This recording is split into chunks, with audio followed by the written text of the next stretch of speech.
As you can see behind me, the Austin, Texas skyline. And this is a real thing that happened to me my first time doing stand-up here in 3 years. My mic, and I'll put the video, because I record all of my sets. That's actually something I learned from Joe Rogan.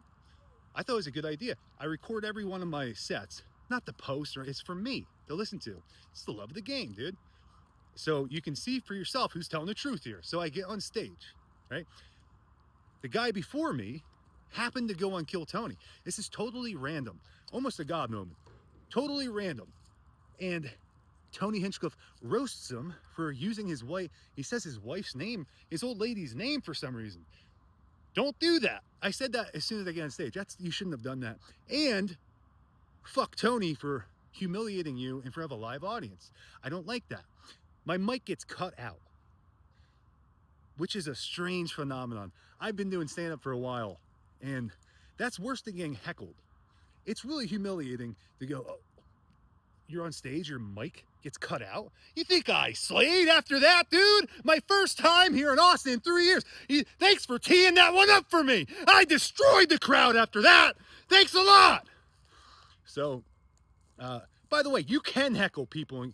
You can heckle the comics in Austin because they all bring their phones up, like cyborgs. But they have the Waymo. We're the tech city, dude. We can bring our phones up. The note cards, that's kind of endearing. I actually like the Austin, Texas, the little notes, dude. And I'm like, that comic, he really cares, dude. That's what I think. But the phone? What job is that acceptable? What job can you look at your phone? I'm a cyborg. Only in Austin, dude. Only in Austin, Texas, dude. I swear to God, dude. So, without further ado, I'm getting heated up. Thanks so much, Austin. As soon as you mentioned, they're enslaved to an ideal. They have an ideology here. You can't talk about Kill Tony. I like Joe Rogan. The joke about the mothership was like trying to loosen the crowd back up because the guy before me just talked about his night on Kill Tony. But there was no jokes. And I'm like, fuck, dude, I have to go up after this? This is horrible. And it gets worse. So here it is. Right now, please make loud rocks of Nazareth. What's up? Dude, I can't believe you told Kill Tony about your old. You said your old lady's name for the comics. That's a rough one. But also, fuck Tony. That's crazy. Dude, last night I seen it all open micers that I saw like 3 years ago. So it was a really funny joke last night on 6th Street, dude. Monday nights, the comedy mothership has. Hey, dude, I'm so sorry.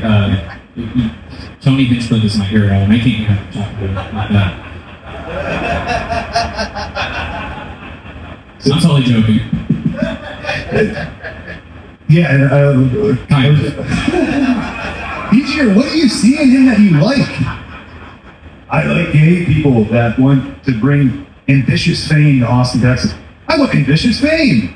That's weird, dude. There's no devotion to comedy. He's the best comic in Austin. He's pretty good, dude. It's pretty good to fucking rail on open. You get 1 minute, dude. Last night, it's actually a really funny joke, dude. The comedy mothership has an open mic. That's funny, dude. Because all you guys feel. Let me ask you a question. And you too, JJ. Do you guys feel creative liberation doing Kill Tony and the open mic at the mothership? It's the mecca of comedy, right? It's Tony Hinchcliffe. The mecca of comedy. Because last night everyone's like, I just feel starvation, dude. I just want a sandwich. Meanwhile, Joe Rogan's fucking laughing, dude. I think it's a funny joke to do an open mic that's kind of staged.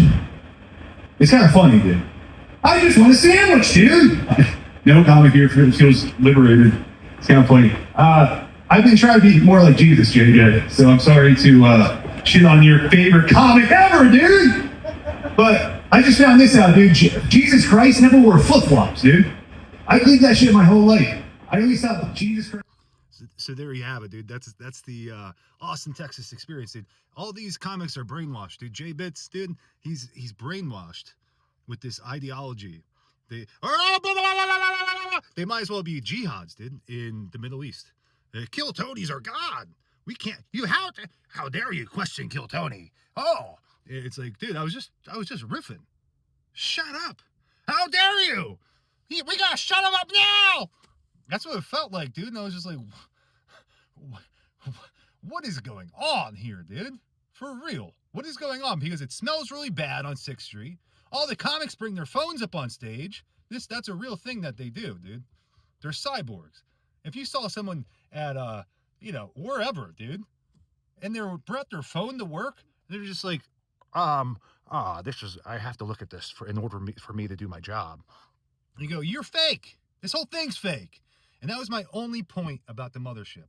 I saw all these comics, and the joke is, the comedy mothership has an open mic. Isn't that funny? Don't you feel liberated? You comics, it's the Mecca of comedy. I came from, Minnesota to come here for the Mecca. And then you get there, dude. I just feel starved. I want a sandwich. I feel hungry every day. Joe Rogan, feed me. They start calling Pops, dude. Feed me, Pops. Father, feed me. I need a sandwich now. There's no comic here that the open micers, they don't feel there's no artistic liberation that you would expect to find in Austin, Texas. Am I saying burn the whole city, destroy it, throw Molitovs through windows? No. I was just riffing. And the reason why you shouldn't do that is because the people here are cool. Not the comics that come from all over, but the people in Austin. That's a good reason not to throw the baby out with the bathwater. Jordan Peterson, dude. No! Never in comedy history has a microphone ever been cut out by a comic! Thanks for teeing that up for me, dude. Real cool.